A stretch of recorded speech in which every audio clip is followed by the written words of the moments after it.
The new soccer season is here. My name is Corbin from the Parlay Club, and I've got the best bets and the plays the books do not want you knowing about. As always, drop a like, comment, subscribe, all of that fun stuff. Let me know who you think's going to win, whether you agree, disagree, or if you want any kind of breakdowns or opinions on any teams that I do or don't mention over the next probably half an hour at least. Going to be doing a sequence of videos going through kind of all the big leagues. So like you got the Premier League and EFL Championship, which is the one we're going to do here. Italian Serie A, Spanish La Liga, French Liga, and the German Bundesliga, probably mixed in with a few others if I have time. So going to go through those, breaking down what I think of the league, who I like futures wise, teams I'm looking to bet on, teams I'm looking to bet against, all of that fun stuff. Other content coming up once we finish the futures videos. Obviously, we'll be into the new soccer season, so gonna try and do weekly videos breaking down big matches or games that I particularly like. We're gonna have the NFL back shortly. Gonna do the usual weekly video going through all the props and all the games. That's always a bit of fun. And then we have the tennis US Open at the end of the month, roughly, to round off the next month's worth of content, really. So, yeah, like, comment, subscribe, all of that fun stuff. And let's get straight into it. Obviously, we're going to start with the Premier League. So, there's only really one place to start. It's Arsenal.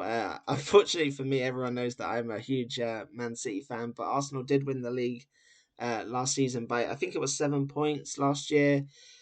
And that was all really built off kind of two areas of their game. It was the strong defense. I mean, they always say defense wins you championships, and I think that was definitely shown last year with Arsenal. And then really set piece goals. So many of their games were tight games where they nicked it with a set piece goal or a late winner. It's kind of, I don't know if that's going to continue this year. They have to be favourites. They are who I'm picking to win the league, unfortunately, and they are rightfully the favourites. But there's a very quick recipe for the team to kind of fall apart here, which we'll get to in a second. The first one is obviously Saka. He is Arsenal's right winger even. There's so many injury concerns and fatigue that go around with him. Almost every game he's holding a different body part, limping around. Didn't play much at the World Cup because of an injury, and then played in like the third place game for the whole game, which made no real sense. We'll get on to him in a minute, but I don't think he's particularly impressive in the slightest. I think fatigue is a huge issue going into the season for Arsenal. You saw it with the likes of Rice during the World Cup. He looked just completely burnt out. Arteta doesn't rotate very much. They obviously missed out on Vinicius Jr., which if they got Vinny, I think it would have been over for everyone. Still having to play with like Martinelli. I've forgotten his name. It's like Tosolis. I think they just signed. He looked okay from what I've seen in preseason, but again, he kind of feels like a Trossard just remake. Gyökeres wasn't firing. Maybe he can build on that for the second season. And then obviously touched on Saka on the right wing. But it's really the midfield that I think is their problem. It's like their greatest asset and biggest weakness. They control games well, and they're really defensive. They work hard, but they don't have the creative flair to break down certain teams, and that I think is just going to show its head again this year. Obviously, they brought in Bruno Guimaraes from Newcastle, which adds another midfield option. I would say he's slightly more creative, but I don't think he fixes the issue they need. I think they really should have gone out and looked for an attacking midfielder to either play with or replace Odegaard, particularly against these teams that play in a low block.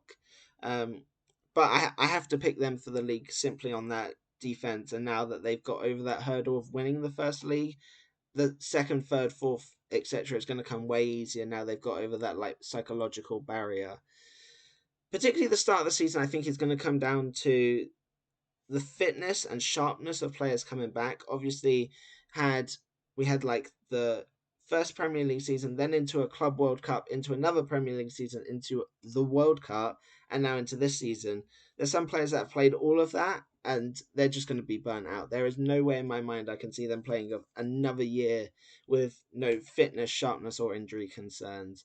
So yeah, that you can get some good prices and advantages for the first couple of games.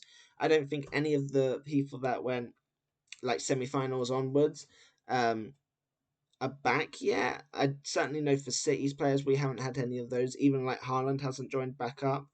Um, so it could lead to slow starts where you get some of these teams that are in like the bottom half of the table who have had like a full preseason. So yeah, we'll see how that goes. Second team to obviously talk about is my Man City team. They looked like they had pushed past Arsenal. In my opinion, were going to go win the league, but then the old flaws resurfaced. Key point is obviously Guardiola's now gone. We now have Enzo Maresca, who I am not. I'm becoming more optimistic, but I wasn't that optimistic to begin with. I think he's going to try and build on and continue what Pep was doing, and I think that's a good sign instead of trying to rip it up and do his own thing. I think City could be a bit unpredictable.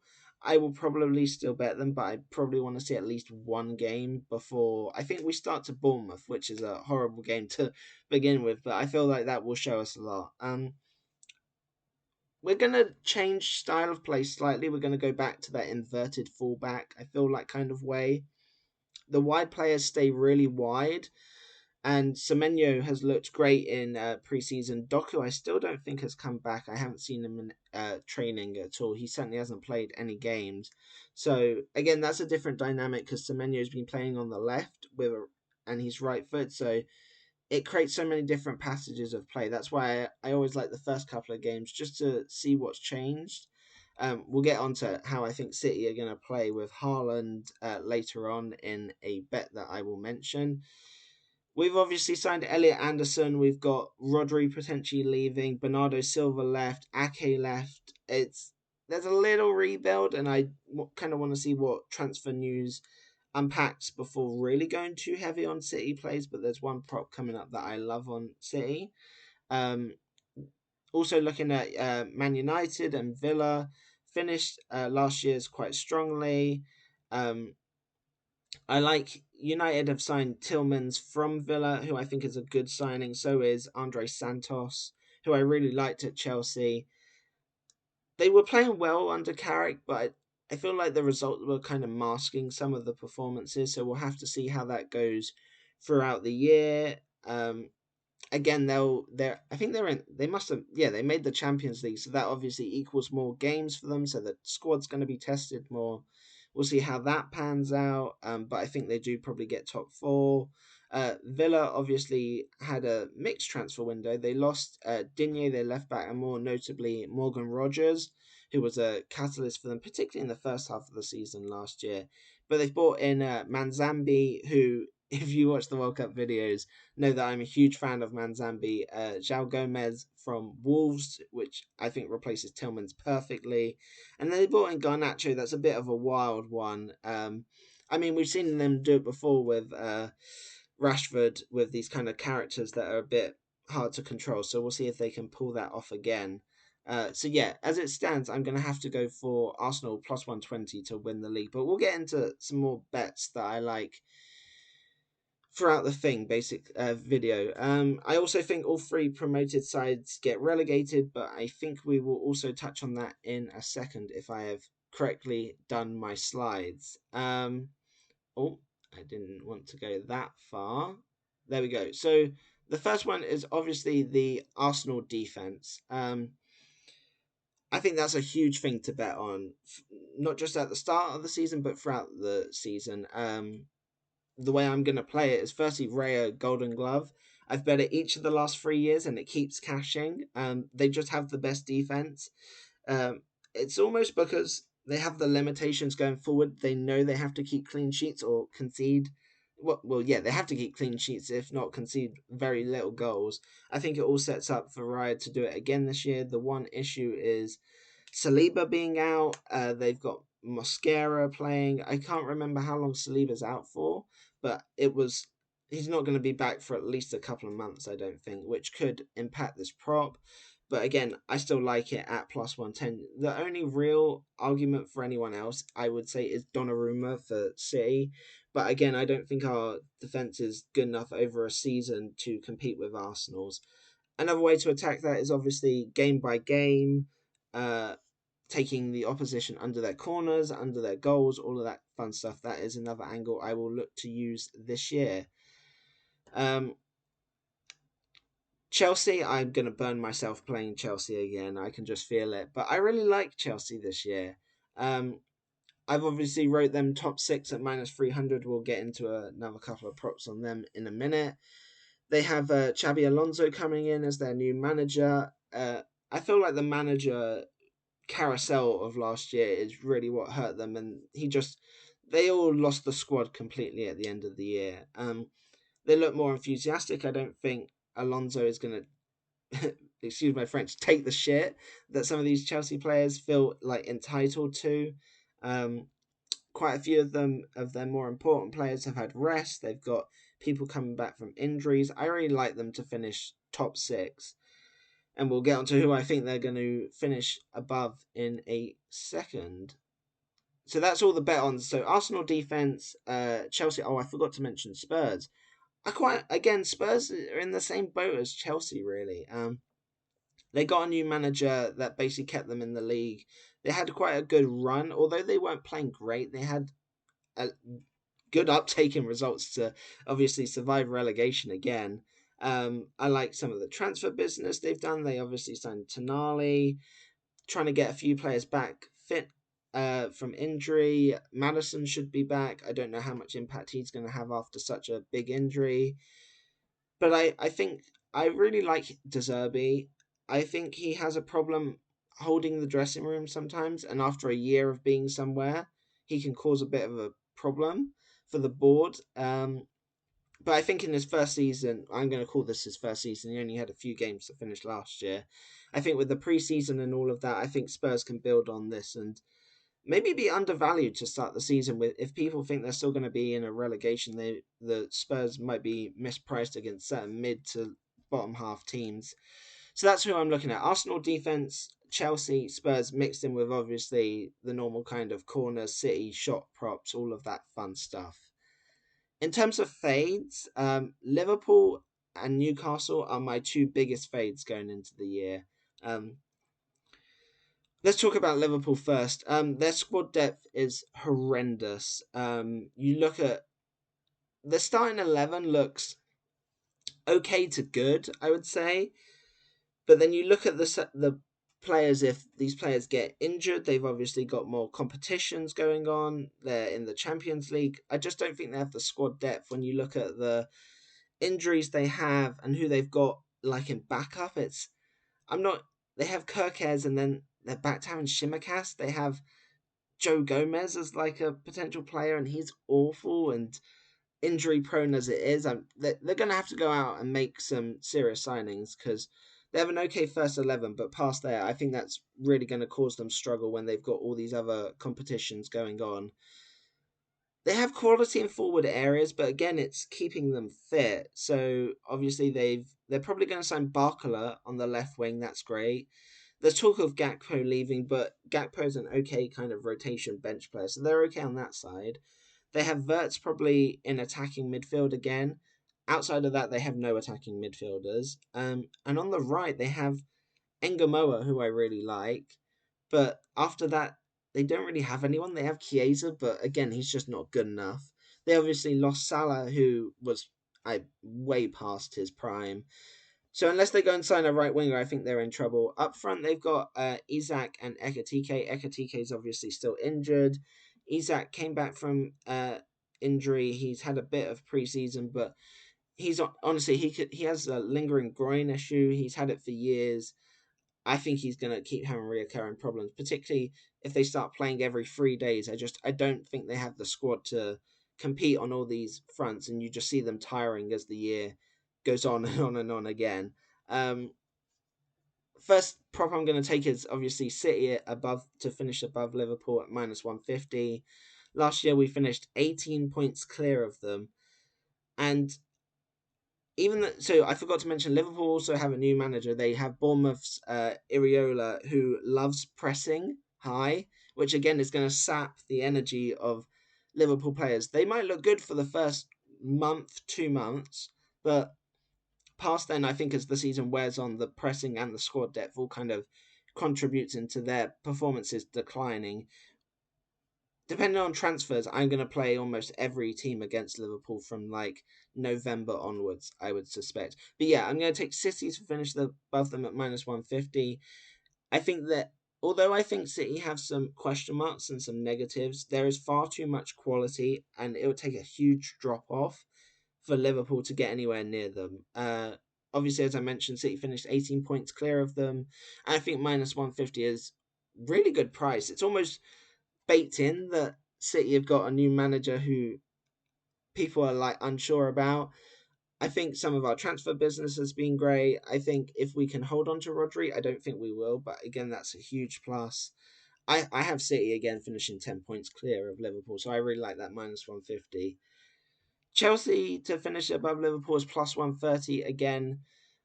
Similar, I'm just looking to fade Liverpool in any kind of way. Chelsea, I think, are going to finish above them. I think +130 is a great price. They have bigger squad depth. I way prefer Alonso, and they kind of have that longevity. They also won't be playing Champions League. I don't think, no, they have no European football, which again helps their schedule, helps their fatigue, and as the season goes on, I think it's just going to add up really well for Chelsea. And then Arsenal to finish above Liverpool is -250. Again, I don't mind laying juice on some futures. You can easily go and parlay Arsenal to finish above Liverpool with PSG at -800, which we'll get onto in the French Ligue 1 preview. But I don't see a world in which Arsenal fall off that much that Liverpool overtake them. Uh, Moving on to Newcastle, really, it's a similar theme to Liverpool. I think you can bet against Newcastle in futures, individual games, points totals, everything. They lost so many key players. They lost Bruno G, they lost Tonali, they lost Gordon. And their manager quit basically because he couldn't take it anymore. And I really don't particularly blame them. Newcastle has been a disaster for quite a while now. Then they obviously had the Saudi owners who weren't allowed or couldn't spend the kind of money that they wanted to propel Newcastle, and they're kind of slipping back further down. They're just regressing. You look at their team now, and it's full of. So they've signed some players, but they're all youngsters. They're all unproven from leagues that historically have not done well in the Premier League. Um, for them all to gel quickly with a new manager, the new manager seems to have credentials and seems to be positive and all of that, but I'm not buying. Like, you look at their forward lines and they have like Barnes, Murphy, and Asula, or uh, Visser, or I've forgotten his name, Nick Voltemada. Again, just everyone seems so unhappy. There's such a bad vibe around the club, and that's just going to seep into results very quickly. Um, I'm going to take both Brighton and Villa to finish above them. So Brighton finished 4 points ahead of Newcastle last year, and Villa 16 points. Mixed in with, I have like Brighton's probably staying. Brighton and Villa are probably, I'd say, staying the same level.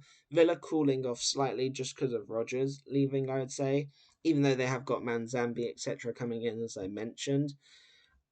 If I have them both staying roughly the same, I just have Newcastle going at least 10 points less, probably, due to all those players leaving, Eddie Howe leaving. There's not one area I can say I'm particularly confident in. It was the midfield, but that's been ripped apart. The strike force is not clinical, and the defense is sloppy. If they play Nick Pope anymore, he looks like he's not a goalkeeper. He's just not doing anything particularly useful. So yeah, Brighton to finish above Newcastle, Villa to finish above Newcastle. And I think you can bet against them pretty much throughout the year, unless something drastic goes on in the transfer window. And then other fades are the three newly promoted sides. I think they all get relegated again. Coventry, Hull, Ipswich, +400. I think Hull and Ipswich go down. There seems to be a bit of love for Coventry. I'm not entirely sure why. I don't see three teams worse than them this year. Fulham is another fade I forgot to mention, but I don't see them being dragged into this kind of battle. Leeds have progressed, Spurs have progressed. They're all the teams that were kind of down there. So I just don't think they have the quality to survive, basically. And I think plus 400 is a great price. I think you can also play them individually. I don't think they're too juiced. I think Hull might, either Hull or Ipswich is juiced to minus 200. But again, I think you could play all three and you'll come out profitable. Um, yeah, so that's my fades: Liverpool, Newcastle, Coventry, Hull, and Ipswich. A couple more extra bets that I haven't tied into any of these categories, but I still like. We'll come back to Haaland because that's the longer one. So I love Man City to finish top four at minus 350. I don't understand how they have pulled this price out. We have been top four every year since 2009-10 season. That's like 16 years. And you're giving me minus 350. I know we've got a new manager, but we have far too much talent and we're better than we're at least better than half, like three quarters of these teams. I don't see. I can have maybe Arsenal, maybe Chelsea, and if I'm really pushing it and we have a bad year, maybe Man United. But past then, I think we're way better than all these teams. I think minus 350 is a gift, and I will be using that in a client play. João Pedro, top Chelsea goalscorer, plus 110. He got 15 last year. He's looked good in preseason, although I wouldn't put too much into preseason. He didn't play at the World Cup. He didn't get selected. Chelsea's next top goal scorers after that was Enzo Fernandez, who got 10, but he's probably leaving and he's disgruntled. I don't see him getting to 10 goals even if he stays. And then Palmer's the other threat who got 10 in a poor year and 15 the year before. I believe he is also the Chelsea penalty taker. But again, I think with Xabi Alonso coming in, I think Palmer's going to take on a more creative route. And I think João Pedro is going to have a great year. I think some books you can take him to score 15 plus again. I really like that prop. I may well client play that, but it's certainly one that I will. I know some of you play fantasy football. João Pedro will definitely be in my team, and I like the plus 110 on him to be Chelsea goal scorer. Saka under 11.5 goals. Again, I mentioned it earlier. He's injury prone. He's played a long World Cup after a long season where he doesn't get much rest. He had multiple injuries, cramps. They're playing in multiple competitions. He's had 7 and 6 the last 2 years. I think 12 is that's like doubling his tally each of the last 2 years. I think he's overrated. I could go on a full slander about Saka, but I just don't think he's the player that people think he is. So yeah, I'm going to take those. And then finally, Haaland top goal scorer. I know there was some chat in the Discord about this one. I love Haaland to finish top goal scorer. I think Maresca coming in is actually going to help him. Whereas Pep played with like the handbrake on sometimes, I think there's going to be more freedom for these City attackers. You already see it with the likes of Semenyo, and you haven't even factored in Haaland himself coming back with Cherki, with Foden, Doku, etc. I think it leads up for Haaland to have another great year. Obviously, I think he finished with 27 goals last year, easily top goal scorer.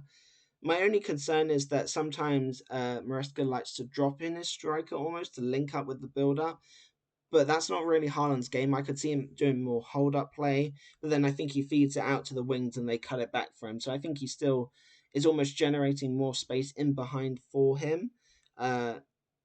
I think the wingers are going to create more for him. I think it's all going to go into Haaland. So, and he's as clinical as anything. You saw what he did in the World Cup in a poor Norwegian side. He kind of carried them through. He's so clinical that as long as he doesn't get injured, I think this is a pretty solid bet. You look at who's competing with him, and no one's really in his league at all for me. Isak's obviously the second favourite.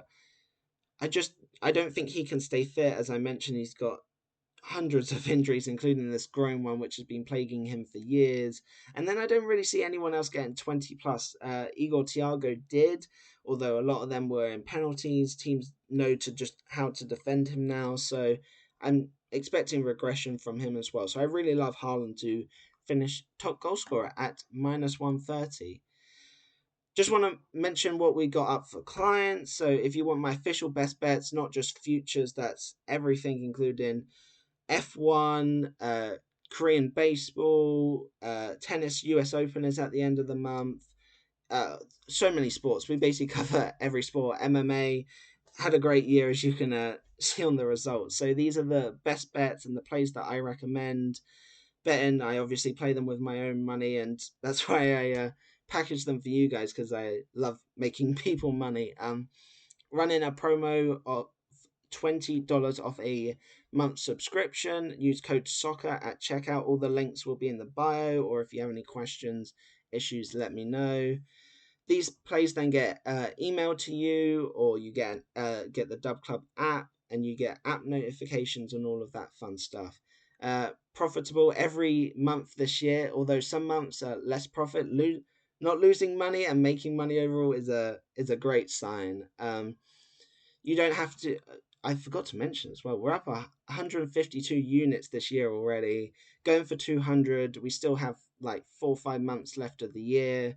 Made 140 units in just under the same margin last year. So if we can get that, uh, that's being a bit optimistic, but that would be nearly 300 units. If we can eke out another 50 units or so going to 200, that's the real big goal. You don't have to be a big better to buy bets, packages, and make money. $10 betters are up 1,500 quid in profit already this year, which I think is phenomenal. People also ask, why do you buy picks? There's so many different factors. The time, you don't have to spend any time researching. You just get delivered the bets from me. I spend the time and you kind of just bet them and make money. I mean, who doesn't like making money? You get a taste of new sports because I cover a wide range of sports, some that you may never have heard of, never watched, never bet, likes of darts, F1, etc., that are really profitable. So that exposure and kind of lessons on bankroll management, what to bet where, all of that fun stuff. So yeah, there's a link me in my description and my comment section that will take you to a page where you can find my DubClub to use the code soccer for 20% off if you want to buy a package. There's also a spreadsheet which has got every result from the last year. Obviously, transparency is pretty key in this industry, given some of the shady antics that go on. If you have any questions or want to know any more information, drop me a comment, Discord message, DM me on X, whatever kind of suits you, and I will help you out. Let's get back into it now with the EFL, so the championship side of it. So some of you have never heard of the championship. It's basically the division underneath the Premier League. So they're all playing for promotion to get into the Premier League, basically. It's one of the most competitive leagues in the world. I think that, yeah, there's 20, I want to say there's 24 teams. I may have just messed that up. Well, there's 46 games each, so there must be 24 teams because you play each other twice, 23 teams. This league really tests your squad depth. The teams that do best have a solid defense. They kind of hold possession. They play a certain way normally, and they play with width because they've got to break down these teams. Slight change from last year, actually. So the top two still get automatically promoted to the Premier League, and then the next six after that will make the playoffs, whereas previous years it was four. To combat this, third and fourth place get a bye in the playoffs, and then so fifth will play eighth, and sixth will play seventh. The winners of those then play the third and fourth place, who then the winners of those play in a playoff final, and is the third team promoted to the Premier League. You have to have a real certain style of play, and it's kind of unpredictable. I mean, as I mentioned, there's 46 games for each team, so there's obviously a reason that they're in this league and not in the Premier League already. It's normally consistency. You can see kind of any team beating any team on a given night because they play so often, but there's also so much money to be made because of that, which we will get into in weekly videos down the line. First, the bet-ons. I love Southampton to have a great year, basically. So Southampton are in a really weird, tricky position. So they start they start the year on -4 points, which they got after getting kicked out of the playoffs last year after they won for spying on the other team. They sent one of their junior staff to watch the opposition's training sessions, so they got kicked out of the playoffs and they start -4 here. But I think that's just going to fire them up, and them taking away almost that promotion from them, because I suspect they would have had a pretty good shot at promotion. It's just going to fire them up and give them extra motivation. They know they can do it. They finished the like last third, particularly of the season, really well, and I think they're going to build on that and carry on into the season. Um, you can get them to finish in the top 8, so in the playoffs or automatic at -150. Even starting -4, they had a 15-point gap to ninth last year. I think they've gone far too far. I have this nearer like -200, -250. So yeah, really like Southampton. Future top 8, and also betting on them on individual games. We already cashed a bet on them in the EFL Cup, which is another thing I forgot to mention, is that all these teams have already played in the first round of the Cup. So you already have an idea of how well they're going to do, how they're gelling, etc. And Southampton looked really good to me, so they're a team that we're probably going to ride throughout the year. Likewise, West Ham, they obviously got relegated. Really unlucky, I thought. They had so much momentum to end the year. It was really that start of the season that kind of put them in a perilous position. Simply, I think they're the best team in this division. Them to get promoted is -170. So again, that's them finishing in either the top 2 positions or winning the playoffs. And I think they've still got so much of that Premier League team. They haven't, besides Mateus Fernandez, they haven't really had anyone ripped away. They still have Bowen. They still have Tati I can't say his name now. Castellanos. I really like their midfield. They've got a lot of championship proven talent, but they've also got top tier championship talent mixed in with Premier League talent. I think they are almost a shoo-in to get promoted, and they're a team that I will look to back every week as well. QPR, I really like QPR again this year. I like the signings they've made. I really expect promising things. I think they can kick on this year. I'm going to take them against Charlton as a match bet for the season at -200. Jan's not going to like this. I've already discussed it with him, but I just think Charlton are just okay. They're good defensively, but they're nothing special outside of that. They lack cutting edge. I'm not sure they have the forwards to really do damage consistently in this league. I think they're going to finish in that bottom kind of like. I don't think they get relegated, but I wouldn't be surprised to see them in the 3 or 4 places above that. Whereas I have QPR as a kind of mid-table team. If they really gel as well as I'm expecting, maybe pushing towards the playoffs, but I don't think they'll make it into the playoffs. Hence why I'm going to take them -200 against Charlton. And then Middlesbrough, again, I like Middlesbrough. I like the signings they made. I've forgotten his name off the top of my head, but they signed a striker who I think is going to be promising. And they're kind of just built well for this division. There's a few of these teams that are like solid and sturdy enough to kind of finish mid-table. If you can get them against some of these lesser teams or just play them throughout the course of the year, I think you're going to have a decent year. And then my only real fade at the minute is Derby. They were not so good to end the year last year. I think survival is their aim. They had a failed takeover bid from Turkey Al Sheikh, who is obviously running the boxing world. He obviously just pulled out because he didn't want anything to do with this team or this sport by the looks of it. They just look so rigid. I think they're overrated. They have quite a lot of aging talent. And again, I don't think they have the squad depth to last them for a whole year with the kind of amount of games that are oncoming. So bet on Southampton, West Ham, QPR, and Middlesbrough, and I'm going to fade Derby is my plan to start the year. And that'll do it for this video. As I mentioned, if you want to get the futures that I'm going to put out for clients, as long as all the other weekly plays, MMA, F1, US Open, use code SOCCER for $20 off a month subscription. Like, comment, subscribe, and let me know if you want any other opinions or anything. Good luck, everyone.